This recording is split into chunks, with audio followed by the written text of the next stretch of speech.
بسم اللہ الرحمن الرحیم. السلام علیکم. Welcome my channel Zahra voice. غزوہ احد. بدر کی شکست سے قریش مکہ کے حوصلے تو پست ہو گئے تھے، لیکن غیظ و غضب، بغض و عناد کی آگ بھڑک رہی تھی. اس آگ نے ان کو ایک دن بھی چین سے بیٹھنے نہ دیا. 1 سال تو انہوں نے جیسے تیسے گزار لیا. اس کے بعد بدلہ لینے کی ٹھان لی اور 3,000 آدمیوں کا لشکر بڑے زور و شور سے تیار کیا. حضور صلی اللہ علیہ وآلہ وسلم نے جب یہ خبر سنی تو آپ نے بھی ایک لشکر تیار کیا.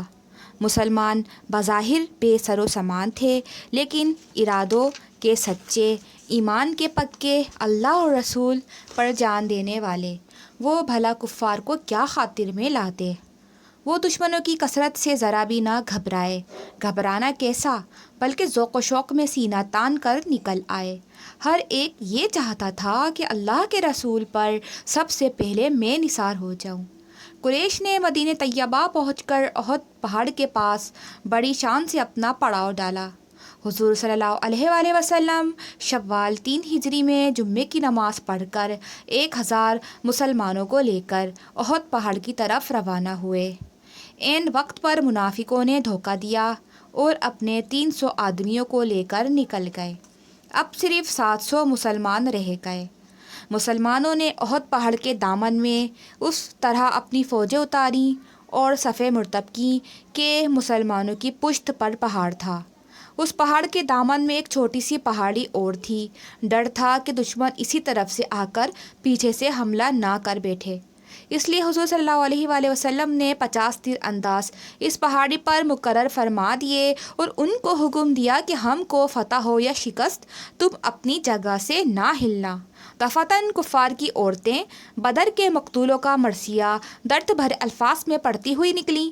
بس پھر کیا تھا، کفار مکہ آپے سے باہر ہو گئے، اب جائے تو جائے کہاں. فوراً قریش کا علم بردار طلحہ اپنی صف سے نکل آیا اور آواز دی کہ جس کو لڑنا مرنا ہو وہ ہمارے مقابلے پر آئے. ادھر سے حضرت علی مرتضیٰ رضی اللہ تعالیٰ عنہ نکلے اور بڑھ کر تلوار کا ایسا وار کیا کہ وہ دم ہی نہ لینے پایا. سارا زور دھرا رہ گیا. اس کے بیٹے نے جو یہ ماجرا دیکھا تو بہت تیش میں آگے بڑھا. ادھر سے حضرت حمزہ آگے بڑھے اور لپک کر ایک بار ایسا کیا کہ اس کا خاتمہ ہو گیا. اب دونوں فوجیں مل گئیں اور عام جنگ شروع ہو گئی. دونوں جانب کے بہادر ہتھیلی پر سر رکھ کر ایک دوسرے پر ٹوٹ پڑے اور گھمسان کی لڑائی شروع ہو گئی. حضرت حمزہ، حضرت علی اور صحابہ کرام رضوان اللہ عنہم دشمنوں کی فوج میں گھس گئے اور ان کی صفیں الٹ دیں. ایک حبشی غلام وحشی سے ابو سفیان کی بیوی ہندہ نے وعدہ کیا تھا کہ اگر تو حمزہ کو شہید کر دے گا تو تجھ کو آزاد کر دیا جائے گا.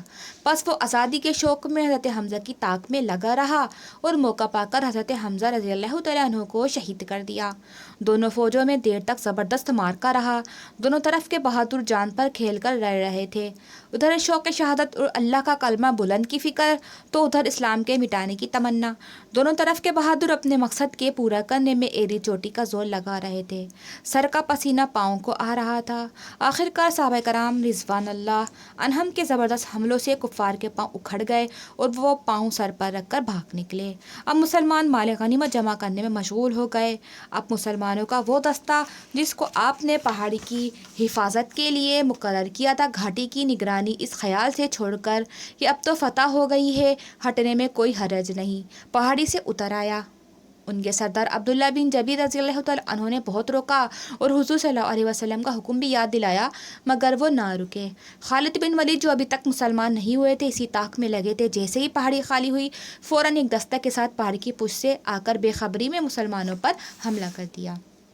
مسلمان بالکل بے خبر مال غنیمت میں مشغول تھے. ایک دم سے حملہ ہوا تو بدحواس ہو گئے اور اسی بدحواسی میں اپنے ہی لوگوں پر پلٹ پڑے. اسلامی لشکر کے علمبردار حضرت مصعب بن عمر رضی اللہ تعالیٰ عنہ کافر کے ہاتھ سے شہید ہو گئے. یہ صورت میں حضور صلی اللہ علیہ وآلہ وسلم کے بہت مشابہ تھے. ان کا شہید ہونا تھا کہ کافروں نے شور مچا دیا کہ محمد صلی اللہ علیہ وآلہ وسلم شہید ہو گئے. اس خبر نے مسلمانوں کی جان پر بنا دی. ان کے رہ سے ہوش جاتے رہے اور کافروں کا یہ حال کہ ایک پر ایک ٹوٹے پڑتے تھے. اور سارا زور ان کا حضور صلی اللہ علیہ وآلہ وسلم کی جانب تھا. چاہتے تھے کہ کسی طرح حضور صلی اللہ علیہ وآلہ وسلم تک پہنچ جائیں. اتفاق کی بات کہ صفوں کی بے ترتیبی سے حضور صلی اللہ علیہ وآلہ وسلم تک پہنچنے کے لیے راستہ بالکل صاف تھا، لیکن چند صحابہ حضور کو چاروں طرف سے گھیرے ہوئے تھے، جس کی وجہ سے کفار کو موقع نہ ملا۔ جو لوگ حضور کی شہادت کی خبر سن کر بدحواس مارے مارے حضور ادھر ادھر پھر رہے تھے، اتفاق سے انہی میں سے کسی کی نگاہ اچانک آپ پر پڑ گئی اور وہ ایک دم چلا اٹھے، مسلمانوں یہاں آؤ، اللہ کے فضل و کرم سے ہمارے رسول صلی اللہ علیہ وآلہ وسلم یہاں موجود ہیں۔ یہ سن کر مسلمانوں کی جان میں جان آئی اور وہ پروانہ وار ٹوٹ پڑے اور آپ کو اپنے بیچ میں لے لیا۔ کفار مکہ ہر طرف سے سمٹا کر اسی طرف آئے تھے اور جانثاروں کا ہجوم دیکھ کر چھپٹ جاتے تھے۔ ایک مرتبہ سب نے مل کر پھر زور لگایا اور تیروں کی بارش شروع کر دی۔ حضور صلی اللہ علیہ وسلم کے وفادار جانثار صحابہ سارے تیر اپنے اوپر لیتے رہے، یہاں تک کہ 7 صحابہ شہید ہو گئے۔ پھر ایک بدبخت کار جس کو لوگ بہت بہادر سمجھتے تھے، مجمع کو چیر کر حضور صلی اللہ علیہ وآلہ وسلم تک پہنچ گیا اور چہرے مبارک پر ایسی تلوار ماری کہ خود کی 2 کڑیاں رخسار مبارک میں گھس گئیں اور ایک دندان مبارک شہید ہو گیا، جس کی وجہ سے خون جاری ہو گیا۔ آپ چہرے مبارک سے خون پہنچتے جاتے تھے اور ان کی ہدایت کی دعا فرماتے جاتے تھے۔ سبحان اللہ، کہ کیا شان کرم تھی میرے آقا کی۔ اس لڑائی میں 70 مسلمان شہید ہوئے۔ شہیدوں میں حضرت حمزہ رضی اللہ تعالیٰ عنہ کی شہادت بڑی اہم تھی۔ حضور صلی اللہ علیہ وآلہ وسلم پر اس کا بڑا اثر تھا۔ پھر یہ کہ ابو سفیان کی بیوی ہندا نے حضرت حمزہ کا کلیجہ نکال کر چبایا تھا، یہ اور بھی تکلیف دہ بات تھی۔ لڑائی کے بعد حضور صلی اللہ علیہ وسلم چند صحابہ کو لے کر پہاڑ پر چڑھے۔ ابو سفیان بھی اپنی فوج کو لے کر دوسرے پہاڑ پر چڑھ گیا اور وہاں سے حبل کی جے پکاری۔ حضرت عمر رضی اللہ تعالیٰ عنہ نے یہاں سے اللہ اکبر کا نعرہ لگایا۔ پھر شہیدوں کو دفن کر کے حضور صلی اللہ علیہ وسلم اور صحابہ کرام رضی اللہ تعالیٰ عنہم مدینہ طیبہ واپس ہوئے۔